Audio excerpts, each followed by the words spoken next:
Panhandle Public Health District says the number of new COVID-19 cases has spiked once again, back to levels we have not seen since last fall when cases started their initial surge. KNEB.TV News starts right now. From your trusted source for news in western Nebraska and eastern Wyoming, this is KNEB.TV News. Presented by Platte Valley Companies, premier provider of financial services. Hello, I'm Ryan Murphy. This is KNEB.TV News, powered by Platte Valley Companies. Thanks for joining me. In our top story, during Monday afternoon's briefing, Unified Command announced 152 new COVID cases since last reporting on August 16th.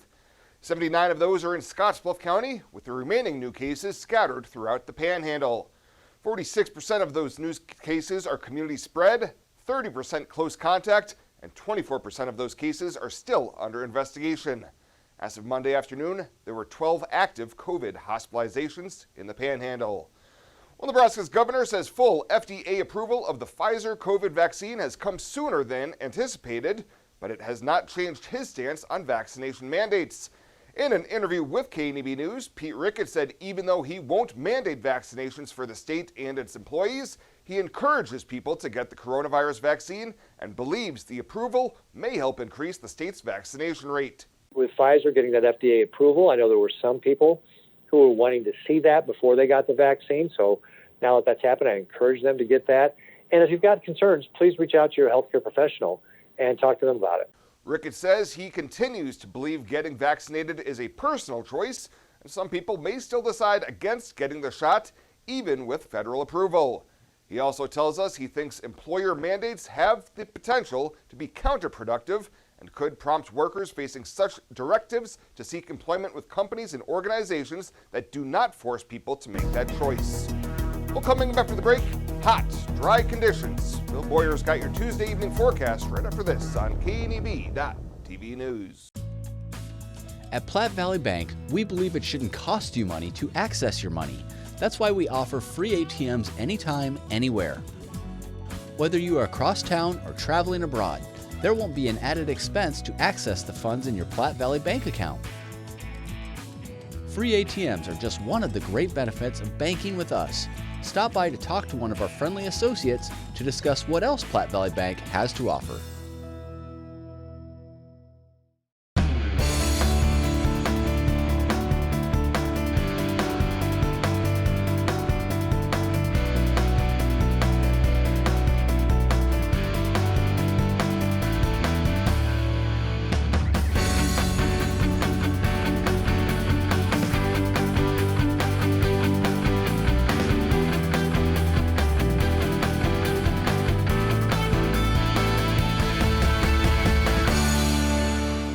My name is Angela and I'm with Langer Industrial Services. There's a huge technology part in metal just with all the programs we use, running the scale and paying people, all the software. He does 24/7 ransomware monitoring, making sure the programs run smoothly, making sure everything's running properly.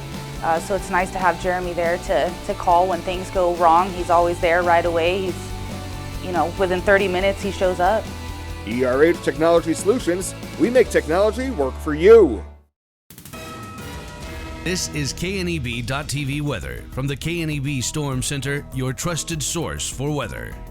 Well, as we look across the region, we're going to be dealing with partly to mostly cloudy skies, clearing out as we get later on through the overnight hours into early morning tomorrow, and really a very nice day coming our way tomorrow. It's going to remain sunny, smoky at times. Temps are still going to be above normal. We don't have much in the way of rain chances. Generally, a very typical late summer pattern here. 91 yesterday after a morning low of 56.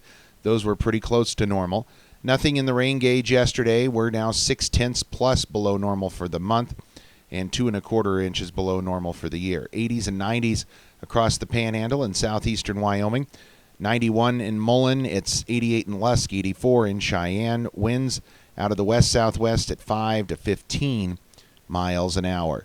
Severe weather threat confined here to our area and points to the east. As we have a marginal risk of severe storms in central and eastern portions of the Panhandle, a better risk of severe weather up in north central portions of Nebraska, south into portions of southern South Dakota. That is some areas that we're looking at a severe weather threat there for tonight.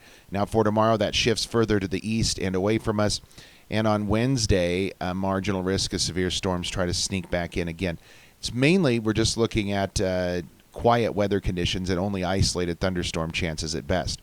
Getting on that bus tomorrow, we're going to be in the mid and upper 50s on the way home. In the 90s, a little toasty out there as we go across the area. Again, isolated thunderstorm chance at best will clear out. We'll call it partly cloudy when we average everything together overnight, and lows that are going to fall down into the 50s again. Very comfortable conditions out there. A few low to mid 60s. Tomorrow we're going to have a mostly sunny day all the way around. Not much in the way of cloud cover. Very little, if any, thunderstorm activity tomorrow. That should be confined east of us. Again, a few late day clouds are going to try to build up and push across the area. That is about it. Quiet weather conditions otherwise, and high temperatures tomorrow deep into the 90s for many of us as we remain quite warm. Temps going to fluctuate up and down a little bit. All in all, going to remain pretty hot out there, though, over the next 7 days. 57 tonight and partly cloudy skies tomorrow. Going to be mostly sunny. We're going into the mid-90s. A touch cooler for Wednesday, only about 90 or so. Cloudier skies as we go into Thursday, maybe in the upper 80s. Low 90s Friday, Saturday. Back into the mid-80s Sunday, and low 90s again Monday. So we warm up a couple, cool down for a couple, and back and forth as we go over the next 7 days. At 21st Century Equipment, we're proud to introduce the new Build Your Own tool. Build the John Deere you've been wanting and see how affordable it really is. Visit 21stcenturyequipment.net to build your own compact utility tractor, mower, or gator. It's easy to add implements, attachments, and view financing options. Build the exact tractor for your needs at a price you can afford, all from the comfort and safety of home, with the new Build Your Own tool at 21stcenturyequipment.net. Hydrozen.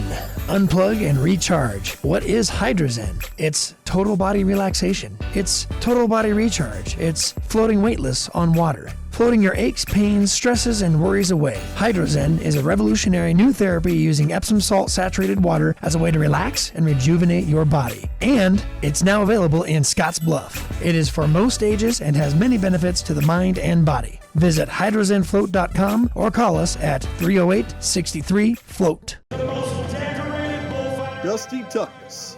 He's the GOAT, the greatest bullfighter of all time. Dusty can't just wing it. He trains, he prepares. He's real smart and real tough. At Renewal by Anderson, we honor people like Dusty Tuckness, good people who do great things. Renewal by Anderson is proud to sponsor Dusty Tuckness, the greatest of all time, the GOAT, who would never put up with any bull. Welcome back. A Scottsbluff man is facing felony charges for allegedly burning a 3-week-old kitten inside a shed adjacent to the church parking lot on East Overland. Court records say that 27-year-old Drayshawn Krosky was taken into custody following their investigation Friday, which started with a report of what appeared to be several individuals with a blowtorch in the shed in the 500 block of West Overland. Investigators say Krosky was one of several people contacted in the area, and during a following interview at the Public Safety Building, said he found the kitten and aerosol can and admitted to hurting the kitten. Krosky is charged with intentional cruel mistreatment of an animal and burglary, which are both felonies. A veterinarian who examined the kitten at the scene said it was otherwise healthy, but would likely die from the burn injuries. Well, a 34-year-old Scottsbluff man is facing charges including felony attempted first-degree sexual assault of a minor and misdemeanor unlawful intrusion without consent for an alleged incident that took place in April of this year. John Aguayo III was arrested this past weekend following investigation by the Scottsbluff County Sheriff's Department. In court documents, investigators say during a forensic interview conducted back in June, the victim said Aguayo had hugged and grabbed her inappropriately and later the same day appeared naked in the bathroom as she was showering. An initial appearance for Aguayo in Scottsbluff County Court has yet to be scheduled. And a 32-year-old South Dakota man has been arrested in connection to a burglary at a Chadron business. On Saturday, police were called to the business and found that a suspect had forced entry into the doorway of the business and took several $100s in cash.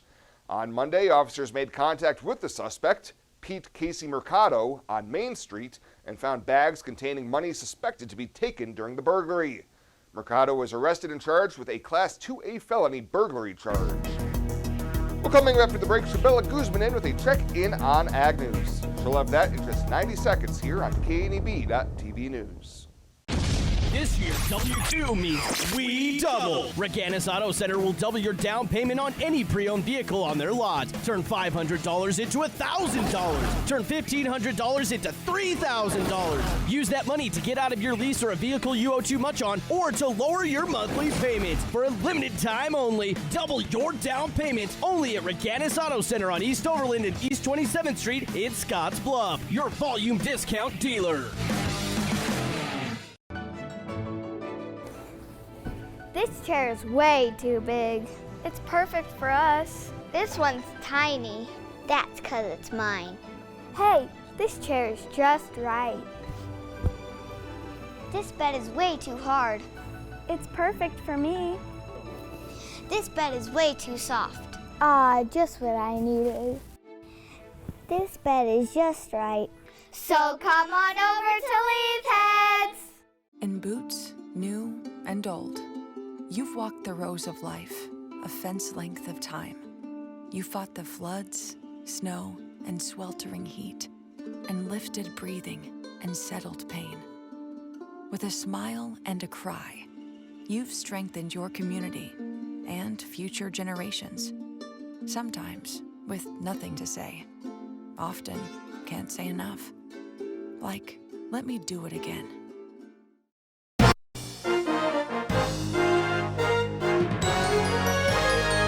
This is KNEB.TV Ag News from the FNBO Ag Desk. FNBO, the great big small bank. A cool and cloudy day welcomed guests to the Panhandle Ag Research and Technology Tour at the UNL Panhandle Research and Extension Center in Scottsbluff on August 19th. Jeff Bradshaw, interim director at the center, said the day included field tours of dry edible beans, irrigation with flow meters, nutrient management, and more. Bradshaw said the tour is not only important for the staff, but also for the growers.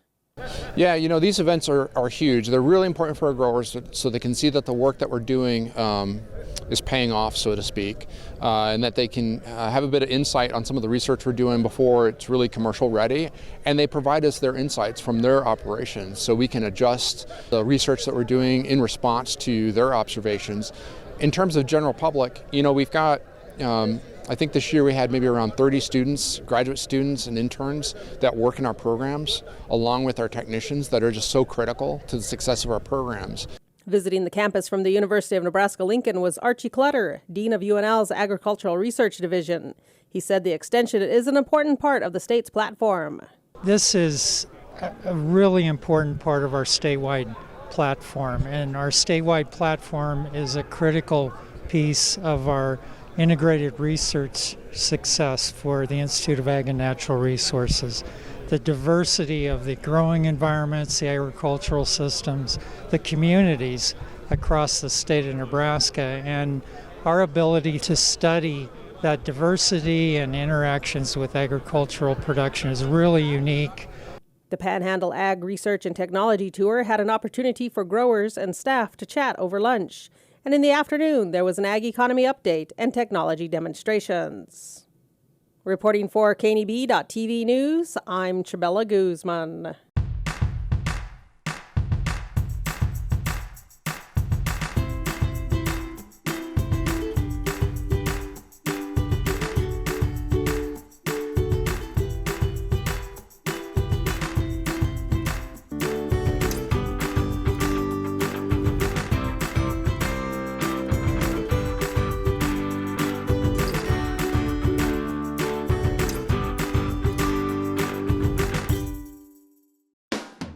The Verizon family is full of frowns because they're spending too much for their unlimited data and phones, while the Viero family is all smiles because they're getting 4 lines of unlimited data with 2 free Apple iPhone SE for mom and dad and 2 free LG K31 smartphones for the kids, all for just $100 a month. They're saving so much, they're able to get Fido. Find out how you can too at Viero.com or your nearest Viero store. Viero Wireless, keeping you connected. When it comes to helping local folks with the loans and financial advice they need, we don't horse around. Our only goal is to help you and your family achieve your financial goals with the right loans and savings products. So if you want to bank with people that care about you and your financial needs, stop by or give us a call. First State Bank. We're big on you. Member FDIC. Online at fsbcentral.com. Well, let's take a look what's happening on today's community calendar.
That's a look at today's community calendar, brought to you by First State Bank, honoring those who give back.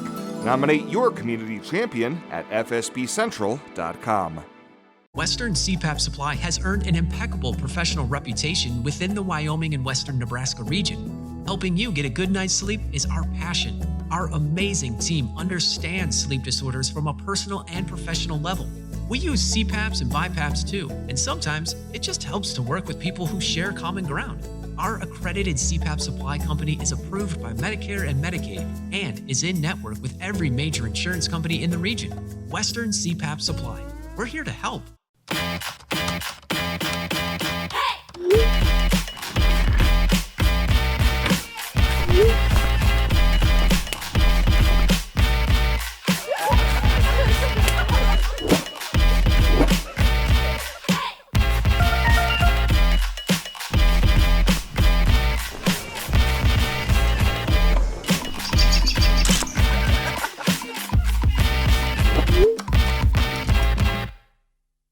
At Platte Valley Bank, we realize the way people want to bank in the future may be different than it has been. As comfort levels and desires vary by person, banking may be different for some, yet not for others. We offer the best of both worlds, a traditional banking experience with our friendly tellers and an online or mobile banking option with features that you can personalize and utilize anytime, anywhere you go. So you can bank how you want, when you want, and from where you want to. Platte Valley Bank. And finally tonight, Tri-City Roadrunner is seeking to replace more of their fleet, with Scottsbluff County commissioners approving a resolution last week to purchase 2 replacements for some of their largest vehicles. The service still has 1 minivan and 1 transit van on order, and Public Transit Manager Kurt Richter told the board he was encouraged to get the approval for the additional units because of current production delays. Lead times on these vehicles is upwards of 2 years. So the state recommended we go ahead and get our application in my budget. I did include funding in the event these come in sooner. And that would be 10% of each bus, which is $7,500. The new units would be the 12-passenger vehicles that have 2 wheelchair positions and a lift on the rear of the vehicle. Richter told the panel, in addition to asking the county's cost into his budget proposal for next year, there's $13,000 carryover from last year as the federal government picked up the cost of 2 other new units at 100%. Well, that does it for us this time. Thank you so much for tuning in. Stay safe out there. We'll see you here next time.